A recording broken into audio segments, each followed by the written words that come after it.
नमस्कार मित्रों, आपका स्वागत है। मित्रों, आज हम आपको एक पौराणिक कथा के माध्यम से यह बताएंगे कि नाग पंचमी क्यों मनाई जाती है। विशेष रूप से श्रावण मास के शुक्ल पक्ष की पंचमी तिथि को यह पर्व अत्यंत श्रद्धा और भक्ति के साथ मनाया जाता है। सनातन हिंदू धर्म में नागों को बहुत ही ऊंचा और सम्मानजनक स्थान प्राप्त है। भगवान शिव अपने गले में वासुकी नाग को धारण करते हैं और भगवान विष्णु शेषनाग पर शयन करते हैं। ऐसा भी कहा जाता है कि समुद्र मंथन की महान लीला नागराज वासुकी की सहायता से ही पूर्ण हो सकी थी।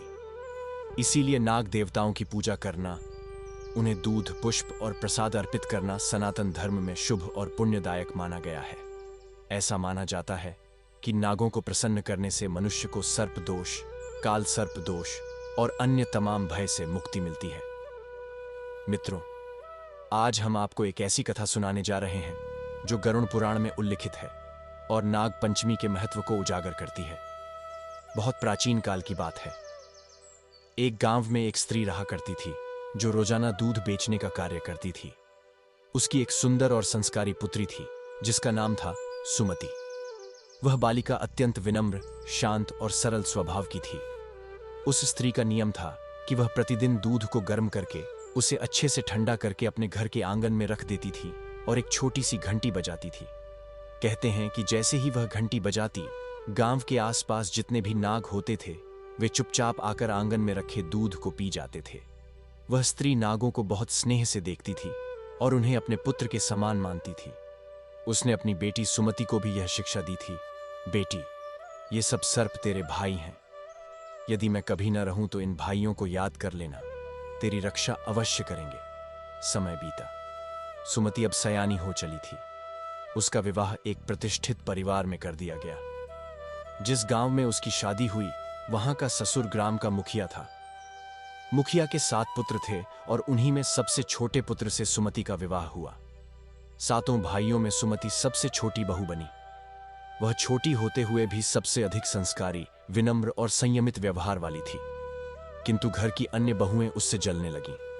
वे उसे ताने मारती, नीचा दिखाने की कोशिश करती और प्रायः यही कहती, तेरा तो इस दुनिया में अब कोई भी नहीं बचा है। एक माँ थी, वो भी इस दुनिया से चली गई। तुझे भाई का सुख भी नसीब नहीं हुआ, क्योंकि तेरा तो कोई भाई भी नहीं है। अब तो इस घर में भी तू अकेली ही है, न कोई तेरा अपना है, न कोई तुझसे सहानुभूति रखता है। ऐसे कड़वे और ताने भरे वचनों को सुनकर भी सुमति कुछ नहीं कहती थी। उसकी आंखों में गहरा दर्द जरूर उभर आता, पर होठों पर अब भी मौन की ही भाषा थी।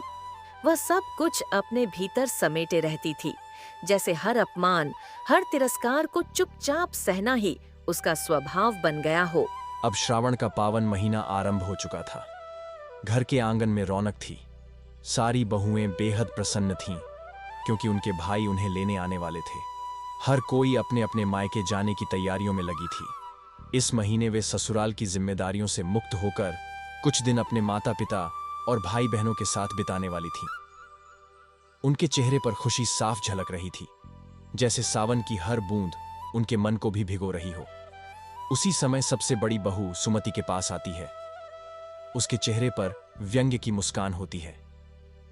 वह पास आकर सुमति के सामने खड़ी होती है और कटाक्ष भरे स्वर में कहती है, अब क्या बात है छोटी बहू, तेरे तो कोई आने वाला नहीं है ना? तेरे तो इस दुनिया में कोई नहीं बचा, ना कोई भाई, ना माँ बाप। सब तो तुझ जैसी बेसहारा को छोड़कर जा चुके हैं। हम सब तो मायके जाकर चैन से सावन बिताएंगे। तू यहीं बैठकर अपने भाग्य को कोसती रहना। तुमको तो पूरा श्रावण यहीं बैठे रहना पड़ेगा।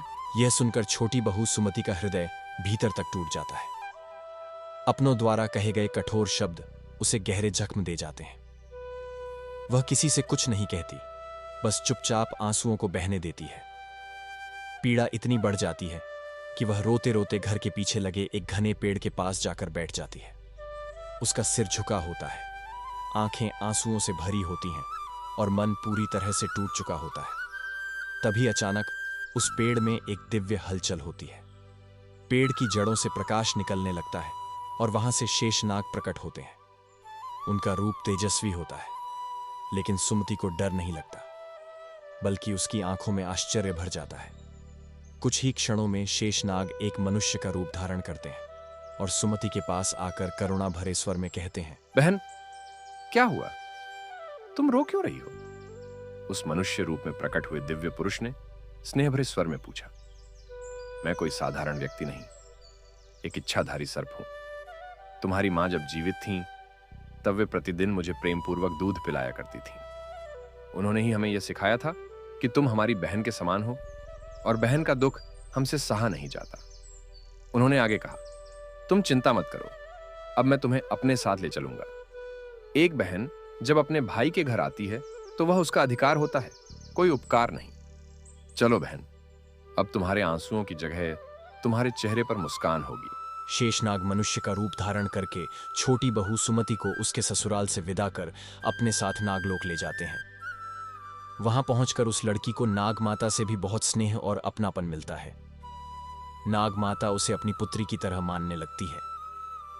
नागलोक में कई छोटे छोटे सर्प भी रहते थे जो दिन भर खेलते, किलकारियां भरते और शाम होते ही सुमति के पास आ जाते। वह रोज उन्हें बड़े स्नेह से ठंडा दूध पिलाया करती थी, जैसे मां अपने बच्चों को दुलराती है। एक दिन की बात है, सुमति को यह ध्यान नहीं रहा कि दूध अभी पूरी तरह से ठंडा नहीं हुआ है। उसने आदतन घंटी बजाई और छोटे छोटे सर्प दौड़ते हुए दूध पीने चले आए। जैसे ही उन्होंने दूध का पहला घूंट लिया, उनका मुंह जल गया। दर्द से तड़पते हुए वे सभी सर्प बहुत क्रोधित हो गए। उन्होंने सोचा कि छोटी बहू ने जानबूझकर उन्हें गर्म दूध दिया है और वह उससे बदला लेने के लिए व्याकुल हो उठे। पर तभी नाग माता वहां आईं। उन्होंने सबको शांत किया और समझाया, सुमति कभी ऐसा कर ही नहीं सकती, यह उससे भूलवश हुआ है, कोई दुर्भावना नहीं थी। नाग माता की बातों से सभी सर्पों का गुस्सा शांत हुआ और उन्होंने उस दिन सुमति को क्षमा कर दिया। कुछ समय बाद शेषनाग ने सुमति से कहा, बहन, अब समय आ गया है तुम्हें वापस तुम्हारे ससुराल छोड़ने का, लेकिन यह वादा है कि अगली बार सावन में मैं फिर आऊंगा तुम्हारी सुध लेने। सुमति ने नम आंखों से विदा ली और नागलोक से अपने ससुराल लौट आई। उधर नागलोक के वे छोटे छोटे सर्प अब बड़े हो चुके थे, पर उनके मन में उस दिन की बात अब भी कहीं ना कहीं बसी हुई थी। उन्होंने सोचा, इस बार सावन में हम जरूर जाएंगे और उस छोटी बहू से बदला लेंगे, हम उसे 10 लेंगे। इधर श्रावण का महीना फिर से आरंभ हो चुका था, लेकिन इस बार सुमति सजग थी। उसे आभास था कि उसके भाई नागलोक के वे सर्प इस बार उससे मिलने अवश्य आएंगे। इसलिए उसने सावन की पंचमी तिथि से एक दिन पूर्व ही विशेष तैयारी शुरू कर दी। उसने अपने भाइयों के स्वागत के लिए ठंडा दूध, मीठी रोटी और ताजे फल सजा कर रख दिए। आंगन को सुंदर रंगोली से सजाया। जब सर्प उसके घर पहुंचे तो उसने उन पर सुगंधित पुष्पों की वर्षा की, कुमकुम का तिलक किया और हाथ जोड़कर अत्यंत श्रद्धा से कहा, भाइयों, उस दिन जो हुआ वो मेरी भूल थी। मैंने जानबूझकर कुछ नहीं किया था, मुझे क्षमा करें। सुमति के स्नेह, श्रद्धा और विनम्रता ने सभी सर्प भाइयों के दिल को छू लिया। उन्हें विश्वास हो गया कि वह गलती सचमुच अनजाने में हुई थी। वे सभी प्रसन्न होकर मुस्कुराए और सुमति को उपहार स्वरूप सुंदर मोतियों का एक हार भेंट किया। साथ ही वचन दिया, जो भी तुम्हारी तरह प्रेम और श्रद्धा से हमें मीठा और ठंडा दूध अर्पित करेगा, हम उसे सर्प दोष से मुक्त करेंगे। यह वचन देकर सर्प भाइयों ने सुमति को आशीर्वाद दिया। तभी से श्रावण मास के शुक्ल पक्ष की पंचमी तिथि को नाग पंचमी का यह पुण्य पर्व मनाया जाने लगा। इस दिन महिलाएं नाग देवता को अपने भाई के रूप में मानकर उनके लिए ठंडा दूध, मीठी रोटी, फल, फूल, चंदन और अक्षत अर्पित करती हैं। यह पर्व श्रद्धा, रक्षा और आत्मीयता का प्रतीक बन गया है। मित्रों, यह थी नाग पंचमी की एक बहुत ही महत्वपूर्ण और प्रेरणादायक कथा। अब मित्रों, चलिए हम आपको एक और रहस्यपूर्ण कथा के माध्यम से यह बताते हैं कि अगर आपने भी सपनों में बार बार सांप देखे हैं और आपका उत्तर हाँ है, तो आप इस वीडियो को अंत तक अवश्य देखें। इस वीडियो में हम आपको बताएंगे कि सपनों में सांप दिखाई देने का क्या अर्थ होता है, क्योंकि प्राचीन पुराणों और शास्त्रों में इस विषय को बहुत विस्तार से बताया गया है। मित्रों, सपने यूं ही नहीं आते, इनका हमारे जीवन से गहरा संबंध होता है। खासकर जब सपनों में नाग, सर्प या सांप दिखाई दें, तो वे सिर्फ डराने के लिए नहीं आते, बल्कि हमारे भविष्य से जुड़े कुछ गूढ़ संकेत लेकर आते हैं। कुछ संकेत तो इतने महत्वपूर्ण होते हैं कि उन्हें अनदेखा करना बहुत भारी पड़ सकता है। इसलिए यह जानना आवश्यक है कि इन सांपों का संकेत क्या है, वे किस परिवर्तन की ओर इशारा कर रहे हैं। तो मित्रों, आप सभी से निवेदन है कि इस वीडियो को अंत तक अवश्य देखें, क्योंकि अधूरा ज्ञान कई बार भारी भूल बन जाता है।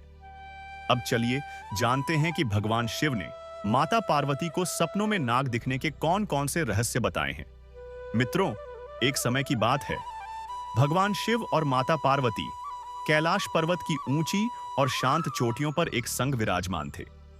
चारों ओर हिमालय की शीतल हवा बह रही थी। वातावरण में भक्ति की गंभीरता और ध्यान की गहराई थी।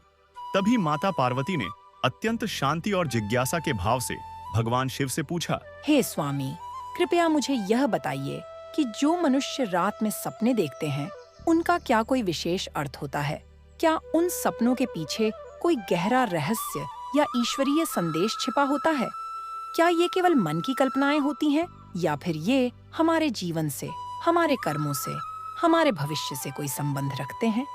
हे प्रभु, मैं जानना चाहती हूँ कि यह स्वप्न हमें क्या बताते हैं। क्या यह हमें किसी अनहोनी से सतर्क करते हैं या किसी शुभ घटना की पूर्व सूचना देते हैं? कृपया मुझे स्वप्नों के इस रहस्यमय संसार के बारे में विस्तार से ज्ञान दीजिए। भगवान शिव मंद मंद मुस्कुराए।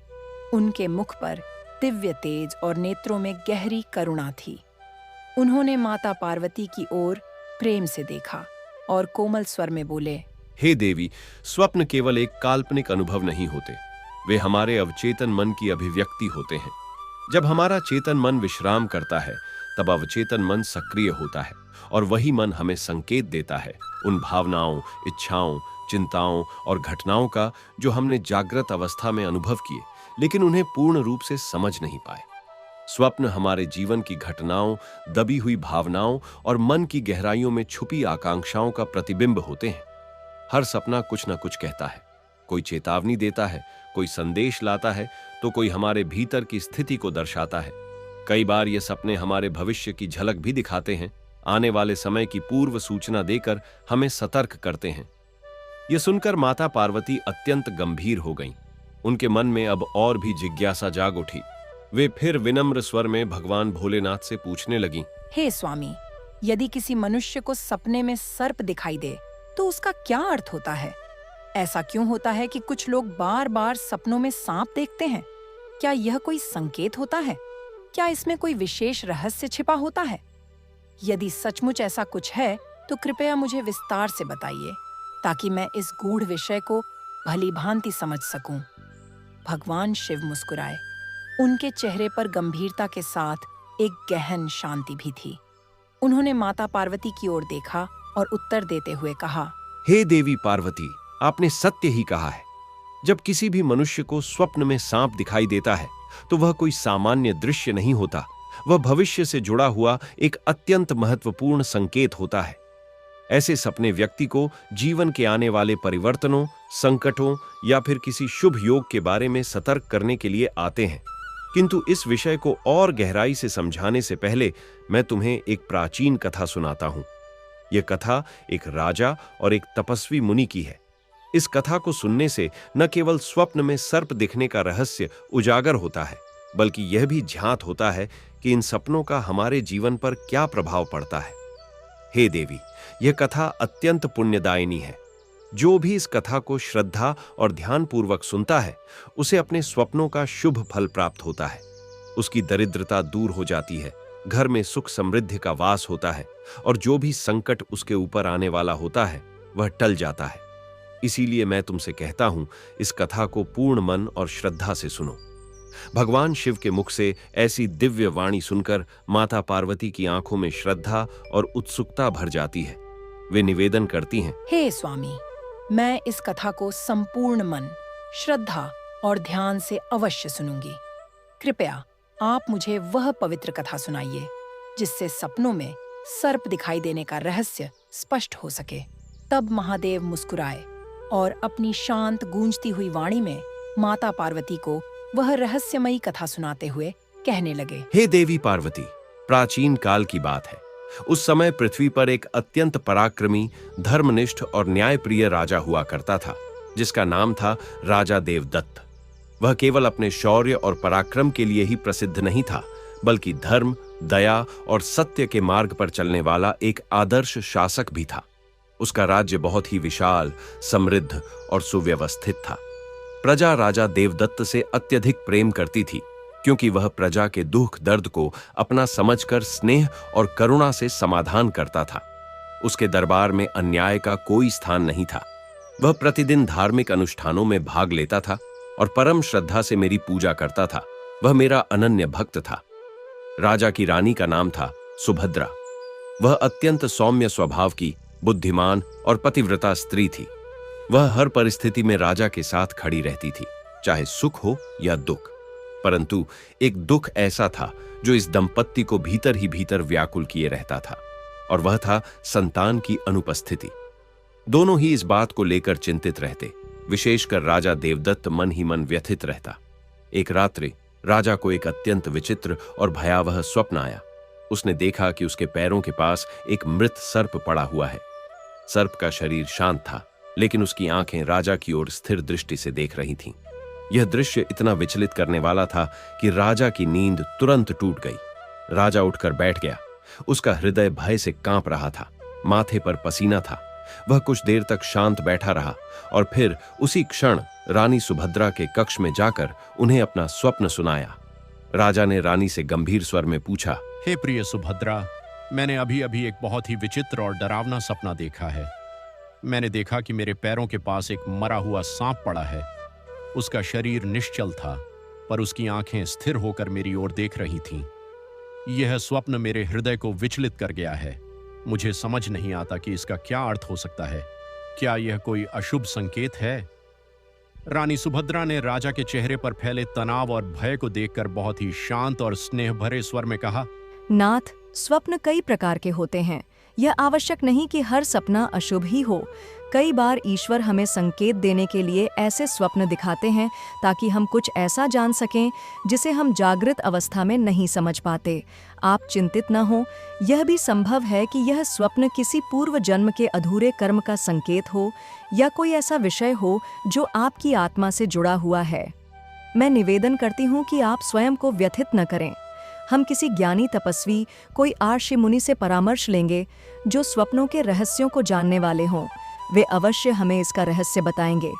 तब महाराज अपने मंत्रियों को बुलाते हैं और उनसे कहते हैं, हे प्रिय मंत्रियों, आज रात्रि को मैंने एक बड़ा ही विचित्र और रहस्यमय स्वप्न देखा है।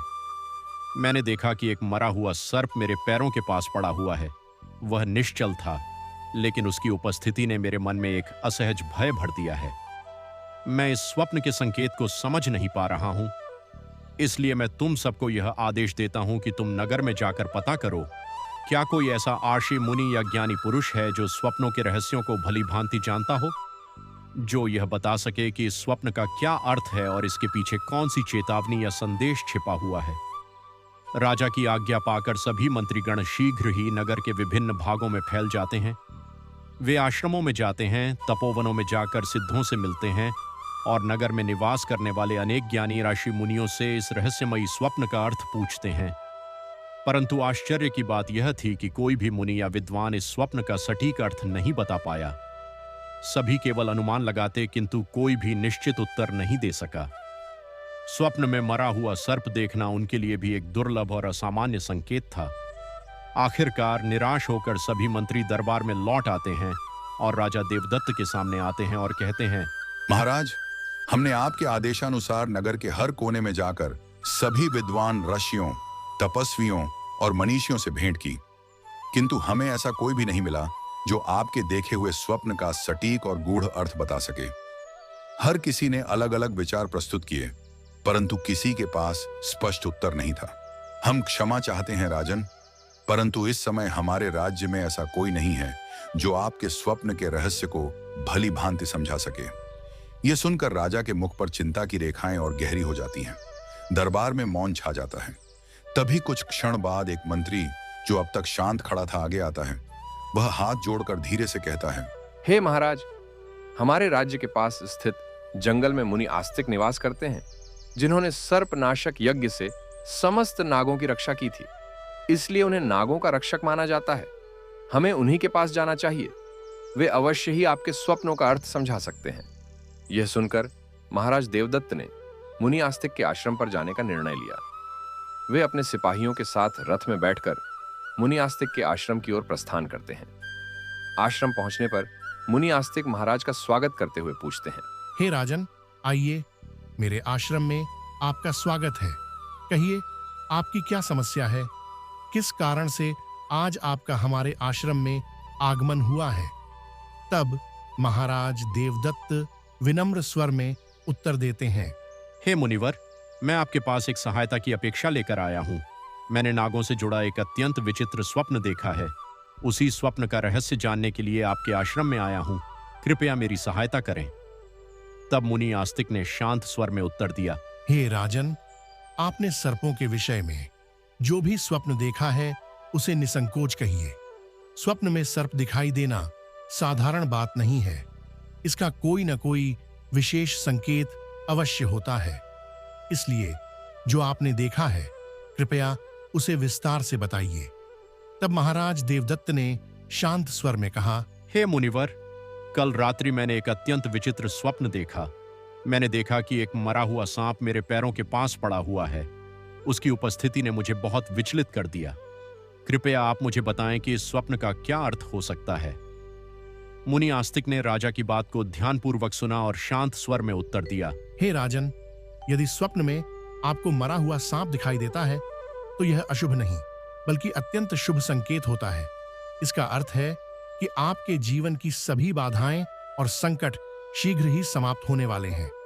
यह संकेत बताता है कि आपके शत्रुओं की शक्ति समाप्त हो रही है और अब आपका समय सुधरने वाला है। इसलिए आप निश्चिंत होकर अपने महल लौटें। इसमें भयभीत होने की कोई आवश्यकता नहीं है। मुनि आस्तिक की बात सुनकर राजा देवदत्त अत्यंत प्रसन्न हुए। उन्होंने आस्तिक मुनि को आदर पूर्वक प्रणाम किया और कृतज्ञता व्यक्त करते हुए अपने राज्य लौट आए। कुछ ही दिनों बाद उस स्वप्न के फलस्वरूप राज्य में फैली हुई सभी समस्याएं समाप्त हो गईं। जो संकट दुश्मनों द्वारा खड़े किए गए थे, वे एक एक करके शांत हो गए। राज्य में पुनः शांति, समृद्धि और आनंद का वातावरण फैल गया। राजा देवदत्त ने इस दिव्य संकेत पर विश्वास करते हुए भगवान और आस्तिक मुनि का धन्यवाद किया। किंतु इसके बाद अगली रात्रि एक और रहस्यमय स्वप्न आया। इस बार उन्होंने देखा कि वह स्वयं एक बहुत बड़े और शक्तिशाली सर्प को अपने हाथों से पकड़ रहा है। वह सांप जीवित था लेकिन शांत था। राजा की पकड़ में था किंतु उसे कोई हानि नहीं पहुंचा रहा था।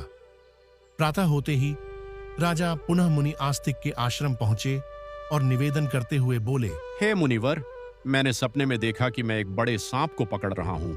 कृपया बताइए, इस स्वप्न का क्या अर्थ हो सकता है?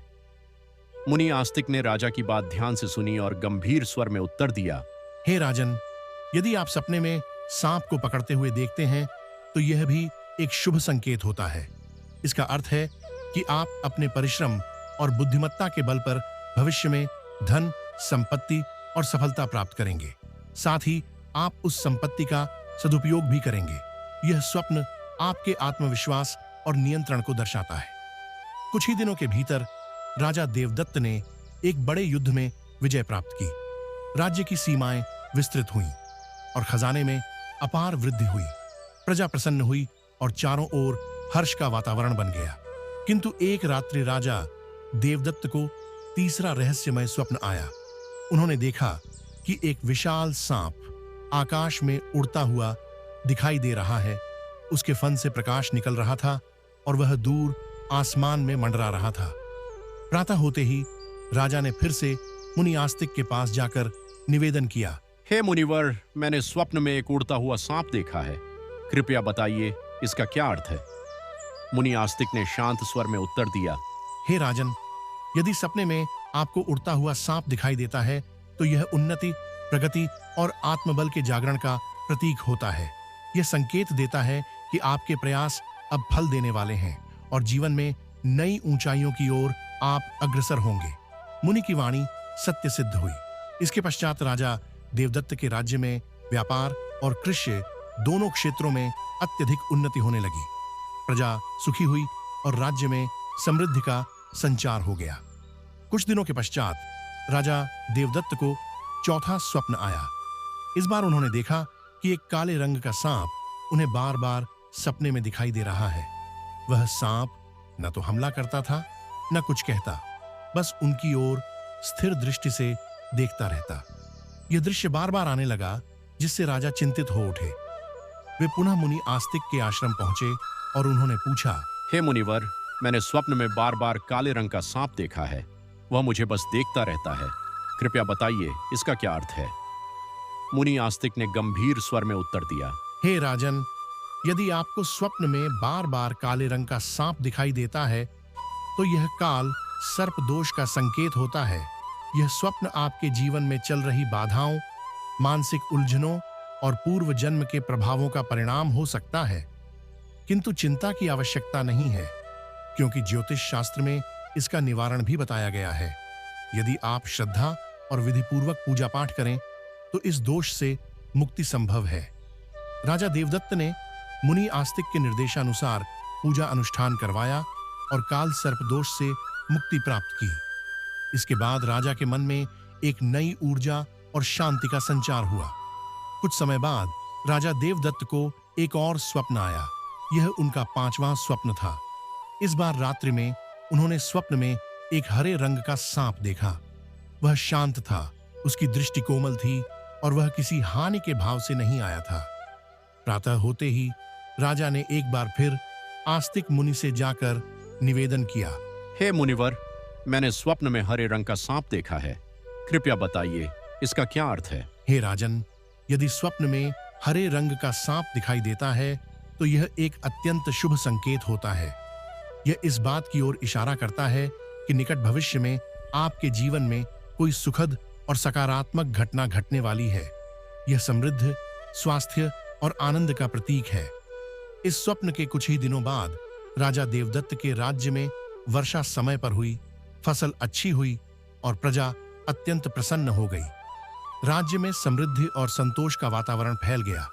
इसके पश्चात एक रात्रि राजा देवदत्त को 6वां स्वप्न आया। उन्होंने स्वप्न में एक सफेद रंग का सांप देखा। वह अत्यंत शांत, उज्ज्वल और दिव्य आभा से युक्त था। उसकी उपस्थिति डरावनी नहीं, बल्कि आध्यात्मिक सी प्रतीत हो रही थी। प्रातः होते ही राजा ने पुनः मुनि आस्तिक के आश्रम जाकर उनसे पूछा, हे मुनिवर, मैंने स्वप्न में सफेद रंग का सांप देखा है। कृपया बताइए, इसका क्या अर्थ है?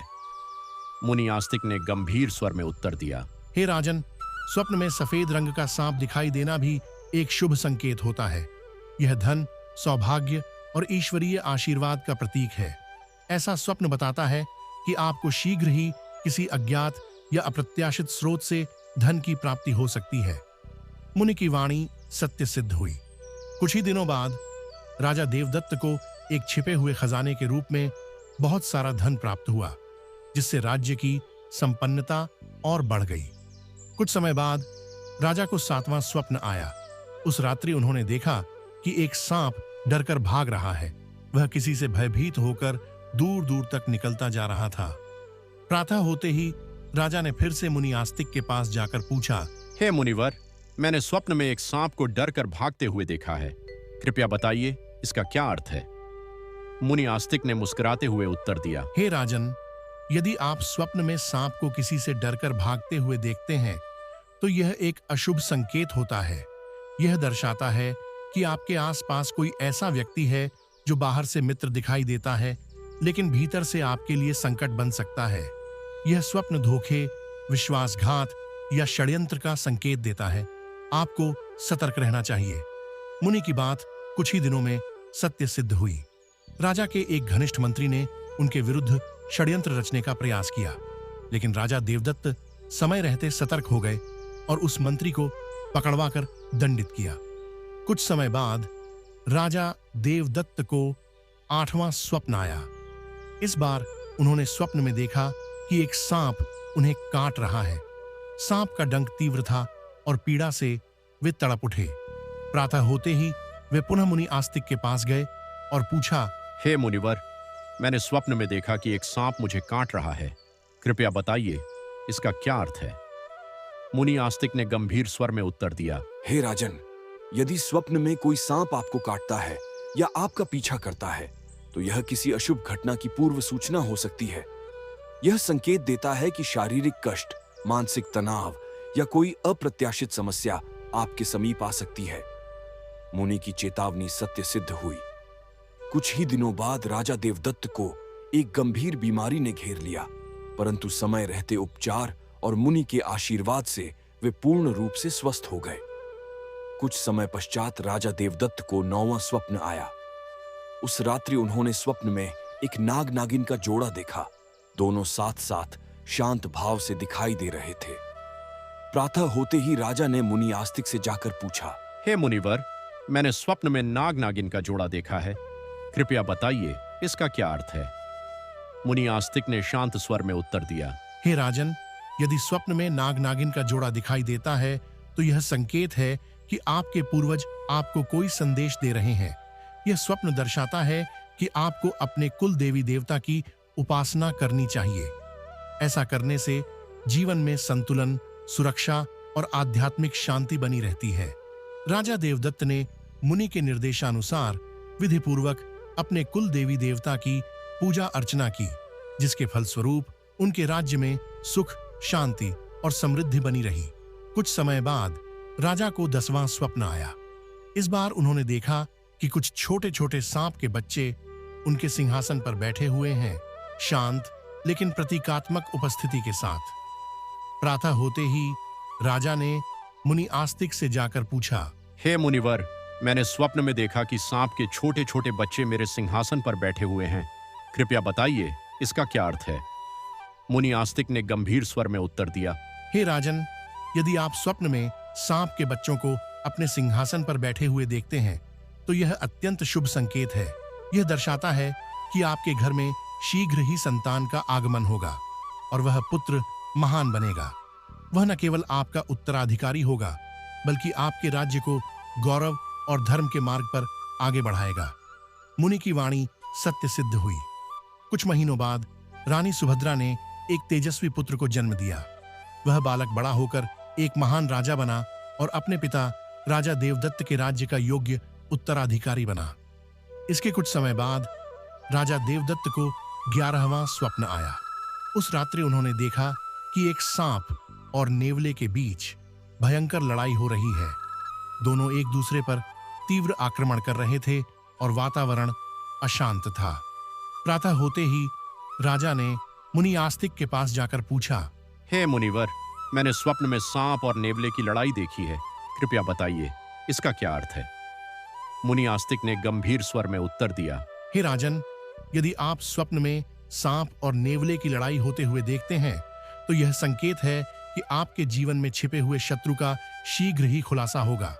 यह स्वप्न दर्शाता है कि आप उसका सामना करेंगे और अंततः उसे परास्त भी करेंगे। यह संघर्ष आपके लिए एक चेतावनी है, लेकिन अंत सुखद होगा यदि आप सजग रहें। मुनि की बात सत्य निकली। कुछ ही दिनों में राजा देवदत्त के गुप्त शत्रु का पर्दाफाश हुआ और राजा ने साहसपूर्वक उसका सामना कर उसे परास्त कर दिया। कुछ समय पश्चात राजा को 12वां स्वप्न आया। उस रात्रि उन्होंने स्वप्न में देखा कि एक सांप शिवलिंग से लिपटा हुआ है, शांत, निःस्पंद और पूजित स्वरूप में। प्रातः होते ही राजा आस्तिक मुनि के पास पहुंचे और पूछा, हे मुनिवर, मैंने स्वप्न में एक सांप को शिवलिंग से लिपटा हुआ देखा है, कृपया बताइए इसका क्या अर्थ है? मुनि आस्तिक ने श्रद्धा से उत्तर दिया, हे राजन, यदि स्वप्न में आप सांप को शिवलिंग से लिपटा हुआ देखते हैं तो यह अत्यंत शुभ संकेत है। यह दर्शाता है कि भगवान शिव की कृपा आपको प्राप्त होगी और आपकी कोई विशेष मनोकामना शीघ्र ही पूर्ण होगी। राजा देवदत्त ने श्रद्धापूर्वक भगवान शिव की आराधना की। कुछ ही समय में उनकी वह विशेष मनोकामना पूर्ण हो गई और उनके मन में ईश्वर के प्रति अटूट विश्वास और भी गहरा हो गया। कुछ समय पश्चात राजा देवदत्त को 13वां स्वप्न आया और यह अब तक का सबसे भयंकर स्वप्न था। उस रात्रि उन्होंने देखा कि एक काला सांप अचानक आकर उनकी छाती पर बैठ गया। उसका फन फड़फड़ा रहा था और उसकी आंखें लाल थीं। यह दृश्य इतना भयावह था कि राजा डर के मारे नींद से जाग गए। उनका शरीर पसीने से भीग गया था और मन आशंका से भर गया। उन्हें तनिक भी देर नहीं लगी। वे तुरंत मुनि आस्तिक के पास पहुंचे और कहा, हे मुनिवर, मैंने एक भयंकर सपना देखा है। एक काला सांप मेरी छाती पर आकर बैठा था। कृपया बताइए इसका क्या क्या अर्थ हो सकता है? राजा ने घबराते हुए पूछा। मुनि आस्तिक ने गंभीर स्वर में उत्तर दिया, हे राजन, यह स्वप्न आपके लिए एक गंभीर चेतावनी है। इसका अर्थ है कि आपकी मृत्यु निकट है। यह कोई साधारण संकेत नहीं, बल्कि एक आखिरी अवसर है ईश्वर की शरण में जाने का। आपको तुरंत भगवान शिव की आराधना करनी चाहिए, क्योंकि केवल वही इस संकट को टाल सकते हैं। राजा देवदत्त यह सुनकर भयभीत हो गए। उन्होंने अपने महल, कर्तव्यों और सुख सुविधाओं से दूरी बना ली और एकांत में जाकर भगवान शिव की कठोर तपस्या शुरू कर दी। उन्होंने व्रत रखे, यज्ञ किए, रुद्राभिषेक किया और नित्य बिल्वपत्र अर्पित कर शिव नाम का जाप किया। राजा की भक्ति इतनी प्रबल और निष्कलंक थी कि कुछ ही समय में भगवान शिव उनके समक्ष प्रकट हो गए। दिव्य प्रकाश फैला, आकाश गूंज उठा और शिवजी ने करुणा से भरी दृष्टि से राजा की ओर देखते हुए कहा, हे राजन, मैं तुम्हारी भक्ति और तपस्या से अत्यंत प्रसन्न हूं। तुमने मेरी आराधना केवल मृत्यु के भय से नहीं, बल्कि सच्चे मन और निस्वार्थ भाव से की है। इसलिए मैं तुम्हें आशीर्वाद देता हूं कि तुम्हारी आयु दीर्घ होगी और तुम स्वस्थ, सुखी एवं धर्ममय जीवन जियोगे। तुम्हारा राज्य समृद्ध रहेगा और प्रजा तुम्हें सदा प्रेम करेगी। भगवान शिव की वाणी सुनकर राजा देवदत्त की आंखें श्रद्धा से भर आईं। उन्होंने हाथ जोड़कर विनम्रता से कहा, हे महादेव, आपकी कृपा से मेरी आयु बढ़ गई। मैं आपके इस दिव्य आशीर्वाद के लिए अत्यंत आभारी हूं। अब मैं जीवन भर आपकी आराधना करता रहूंगा और आपका नाम ही मेरा एकमात्र सहारा रहेगा। भगवान शिव ने राजा को करुणा भरी दृष्टि से देखा, उसे आशीर्वाद दिया और अंतर्धान हो गए। उनके जाते ही आकाश में मधुर घंटनाद हुआ और वातावरण दिव्य शांति से भर गया। उसके बाद राजा देवदत्त ने दीर्घायु, सुख और धर्म के साथ अपने राज्य पर वर्षों तक शासन किया। उनके राज्य में शांति, समृद्धि और भक्ति का वातावरण बना रहा। कथा पूर्ण होते ही कैलाश पर्वत पर बैठे माता पार्वती ने मुस्कुराते हुए भगवान शिव से कहा, हे स्वामी, यह कथा अत्यंत रोचक और शिक्षाप्रद थी। अब मुझे भलीभांति समझ में आ गया है कि स्वप्न केवल मन की कल्पना नहीं, बल्कि ब्रह्मांड द्वारा दिया गया संकेत होते हैं। वे हमारे जीवन को गहराई से प्रभावित करते हैं और हमें आने वाले समय के लिए तैयार करते हैं। माता पार्वती के वचनों को सुनकर भगवान शिव मुस्कुराए और शांत स्वर में बोले, हे पार्वती, सपने हमें हमारे अवचेतन मन की गहराइयों से जोड़ते हैं और हमें महत्वपूर्ण संदेश देते हैं। हमें उन्हें केवल देखने तक सीमित नहीं रहना चाहिए, बल्कि समझने और उनसे सीखने की भी कोशिश करनी चाहिए। हे पार्वती, राजा देवदत्त के सपनों ने यह सिद्ध कर दिया कि हर सपना एक संकेत, एक दिशा और एक चेतावनी लेकर आता है। यदि सपने में मरा हुआ सांप आता है तो यह जीवन की बाधाओं और संकटों के समाप्त होने का संकेत देता है। यह शुभ संकेत है कि कठिनाइयां दूर हो रही हैं और सुखद समय आने वाला है। यदि सपने में कोई व्यक्ति सांप को पकड़ता है तो यह दर्शाता है कि वह अपनी मेहनत से धन संपत्ति प्राप्त करेगा और उसका सही उपयोग करेगा। यह सफलता और समृद्धि का प्रतीक है। यदि सपने में उड़ता हुआ सांप दिखाई दे तो यह उन्नति और प्रगति का संकेत है। इसका अर्थ है कि व्यक्ति के जीवन में विकास और तरक्की का समय आने वाला है। यदि सपने में काले रंग का सांप दिखाई देता है तो यह काल सर्प दोष का संकेत है। यह अशुभ हो सकता है, लेकिन इसका निवारण संभव है, जिससे व्यक्ति को राहत मिल सकती है। यदि सपने में हरे रंग का सांप दिखाई देता है तो यह शुभ संकेत होता है और निकट भविष्य में अच्छी घटनाओं का पूर्वाभास कराता है। यह सुख और समृद्धि का प्रतीक है। यदि सपने में सफेद रंग का सांप दिखाई देता है तो यह धन की प्राप्ति का संकेत है। यह आर्थिक सफलता और स्थिरता की ओर इशारा करता है। यदि सपने में कोई सांप डर कर भागता है तो यह अशुभ संकेत है और यह दर्शाता है कि शत्रुओं से धोखा मिल सकता है। सावधान रहने की आवश्यकता है। यदि किसी को सपने में सांप काटता है तो यह किसी आने वाले अशुभ या संकटपूर्ण घटना की सूचना देता है। यह स्वास्थ्य या सुरक्षा से जुड़ा संकेत हो सकता है। यदि सपने में नाग नागिन का जोड़ा दिखाई देता है तो यह पूर्वजों से मिल रहे किसी गुप्त संकेत की ओर इशारा करता है कि व्यक्ति को अपने कुल देवी देवता की उपासना करनी चाहिए। यदि सपने में सांप सिंहासन पर बैठा दिखाई देता है तो यह शुभ संकेत है कि घर में संतान का जन्म होने वाला है, जो आगे चलकर महान बनेगा। यदि सपने में सांप और नेवले की लड़ाई दिखाई देती है तो यह गुप्त शत्रु के सामने आने और उससे संघर्ष का संकेत है। व्यक्ति को सजग रहना चाहिए। यदि सांप शिवलिंग से लिपटा हुआ दिखाई देता है तो यह भगवान शिव की कृपा और किसी विशेष मनोकामना की पूर्ति का शुभ संकेत होता है। और यदि कोई काले रंग का सांप छाती पर बैठा हुआ दिखाई देता है तो यह किसी गंभीर संकट या मृत्यु के निकट आने का संकेत हो सकता है। ऐसे समय में व्यक्ति को तुरंत भगवान की शरण में जाकर उनका आशीर्वाद लेना चाहिए। इस प्रकार भगवान शिव ने देवी पार्वती को स्वप्नों के इन रहस्यों से परिचित कराया। तो मित्रों, आपको हमारे द्वारा सुनाई गई यह नाग पंचमी की कथा कैसी लगी? हमें कमेंट करके जरूर बताइए। अगर आपको यह कथा पसंद आई हो तो इस वीडियो को लाइक करें, हर हर महादेव लिखकर कमेंट करें और इस वीडियो को अपने सभी मित्रों और परिजनों के साथ शेयर करें ताकि उन्हें भी इन दिव्य रहस्यों के बारे में जानकारी मिल सके। बाकी मित्रों, आप सभी का इस वीडियो को अंत तक देखने के लिए दिल से धन्यवाद। हर हर महादेव।